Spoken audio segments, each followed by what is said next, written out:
గత 10 ఏళ్ల కాలంలో పేద ప్రజలకు డబుల్ బెడ్రూమ్ ఇండ్లు కట్టివ్వని బీఆర్ఎస్ పార్టీ నాయకులు ఇప్పుడు ఇందిరమ్మ ఇండ్ల మంజూరు విషయమై మాట్లాడడం శోచనీయమని సిద్దిపేట జిల్లా గ్రంథాలయ చైర్మన్ కేడం లింగమూర్తి, హుస్నాబాద్ సింగవేల్లో చైర్మన్ బోల్శెట్టి శివయ్య అన్నారు.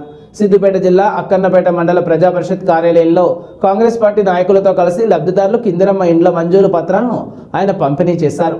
మండలానికి మొదటి విడతలో 334 ఇండ్లు మంజూరయ్యాయని ఈ సందర్భంగా కేడం లింగమూర్తి తెలిపారు. మరో నెల 2 నెలల్లో 2 విడతల ఇందిరమ్మ ఇళ్లను లబ్ధిదారులకు మంజూరు చేస్తామన్నారు. హుస్నాబాద్ నియోజకవర్గ అభివృద్ధికి మంత్రి పొన్నం ప్రభాకర్ ఎంతో కృషి చేస్తున్నారని వెల్లడించారు. అర్హులైన ప్రతి ఒక్కరికి కాంగ్రెస్ ప్రభుత్వం సంక్షేమ పథకాలను అందిస్తుందని పేర్కొన్నారు. 10 ఏళ్ల తర్వాత ఇందిరమ్మ ఇండ్లు వస్తుండటంతో పేద ప్రజలు సంతోషంగా ఉన్నారన్నారు. గ్రామాలలో నిర్మిస్తున్న ఇండ్ల నిర్మాణాలను మంత్రి పొన్నం ప్రభాకర్ త్వరలో సందర్శిస్తారని తెలియజేశారు. 26 మండలాలు ఉంటాయి. సిద్దిపేట జిల్లాలో మొత్తం రాష్ట్రంలో 620 మండలాలు ఉంటాయి. అన్ని మండలాల్లో ఈ మండలంలో పెద్దది. సిద్దిపేట జిల్లాలో చాలా పెద్దది. కాబట్టి పొన్నం ప్రభాకర్ మన మంత్రి గారు పైలట్ ప్రాజెక్ట్ కింద ఏదైతే భూభాగం ఉన్నదో దాంట్లో సెలెక్ట్ చేసిన ఎక్కువ ఎస్టీలు ఉన్నారు, ఎక్కువ తండాలు ఉన్నాయి. కాబట్టి ఆయన ప్రత్యక్షంగా దీన్ని అభివృద్ధి చేయాలి. ఇట్లానే కాకుండా ఈ రాష్ట్రంలో ఉన్నటువంటి ఉత్సవ నియోజకవర్గాన్ని అభివృద్ధి చేయాలి. నీళ్ళల్లో, కాలేజీలలో, రోడ్లలో, ఉపాధి పథకాలలో, మహిళా ప్రోగ్రాంలలో అన్ని అభివృద్ధి చేయాలని ఆలోచనతో ఉన్నాడు. రేపు మంత్రివర్గ మీటింగ్ ఉంది కాబట్టి దాన్ని ఆలేకపోయింది. మళ్ళా ప్రతి ఊరికి ఇల్లు కట్టుకునే ఏ టైంలో అయినా చూస్తే 6 నెలలు అయితే ఇల్లు కట్టుకున్నాయి, ఒకసారి 10 నెలలు అయితే ప్రతి విలేజ్కి ఇల్లు కట్టుకునే గాడి కూడా నేను తీసుకొచ్చే ప్రయత్నం చేసిన విలేజ్. ఇప్పుడు మన దగ్గర 33 పాత గ్రామాలు ఉన్నాయి. ఈ మండలంలో 6 మన గుట్టలు తెచ్చి మొత్తం 39 అయింది. చాలాసేపు అయితే దీన్ని సగం అయితే 19 ఇప్పుడే వస్తాం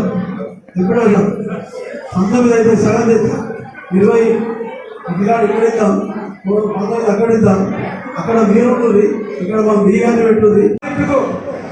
దివంగత రాజశేఖర రెడ్డి గారు మరి అప్పుడు ఆనాడు శంకుస్థాపన చేస్తే 10 సంవత్సరాలు కేసీఆర్ ముఖ్యమంత్రి, మన శాసనసభ్యుడు మరి సతీష్ బాబు ఉంటే మన ప్రాంతానికి నీళ్ళు అందేది. మరి నిన్నగారం ఉన్నది మరి పెద్దలు ప్రభాకర్ అన్న రాష్ట్ర రవాణా శాఖ, బీసీ శాఖ మంత్రులు ఏ పని చేస్తారంటే మరి దయచేసి మీరు అంతా ఆలోచించాలి. కాంగ్రెస్ ప్రభుత్వం వచ్చిన తర్వాత పేద ప్రజానికానికి అసలు సంక్షేమ పథకాలు ఎవరు ఇచ్చారు? గత 10 ఏళ్ళ మరి తెలంగాణ ప్రభుత్వం ఏమిచ్చారని మీరు అందరూ ఆలోచించవలసిన అవసరం కూడా ఉంటుంది. మరి నిజంగా ఇది మన చాలా వెనుకబడ్డ ప్రాంతం హుస్నాబాద్ నియోజకవర్గం. మరి రాత్రి అనగా పగలనగా ప్రభాకర్ ఈ ప్రాంతం వెనుకబడ్డ ప్రాంతం. మరి ప్రతి రైతు కళ సాకారం కావాలంటే గండిపల్లి, గౌరవపల్లి రైతు మొత్తం అందరూ ప్రతి ఎకరం నీళ్ళు అందించాలనే ఆలోచనతోటి 430 కోట్ల రూపాయలు కాలువల కోసం మంజూరు చేసి మరి భూసేకరణ కూడా పూర్తి చేసి కాలువలకు మరి ప్రతిరోజు అన్నిత్యం రైతాంగం కోసానికి ప్రయత్నం చేస్తుంటే ఏ పని చేస్తాడు? హుస్నాబాద్ వస్తాడు, వాకింగ్ చేస్తాను పోతాననే ఆలోచనను మరి మీరు 1 సంవత్సరం ఆయనకు అధికారం ఇచ్చి మరి ఒక 5 సంవత్సరాల ఈ ప్రాంతం ఏమైతుంది, మనకు ఏమభివృద్ధి అవుతుంది? స్వాతంత్రం వచ్చి నుంచి ఇప్పటి వరకు కూడా మనకు మంత్రి పదవి లేదు. మరి ఎప్పుడు కూడా ఏ ప్రభుత్వాలు కూడా సౌదితాల ప్రేమ చూసినా మరి వాళ్ళ కాంగ్రెస్ ప్రభుత్వం ఒక బీసీ బిడ్డకు ఇక్కడ మరి మంత్రి పదవి ఇచ్చి మన నియోజకవర్గ మరి నిజం మరి నేను చెప్తున్నా ఒకటే, మీకు ప్రతి గ్రామంలో ఒక సీసీ రోడ్డు ప్రభాకర్ నచ్చినాక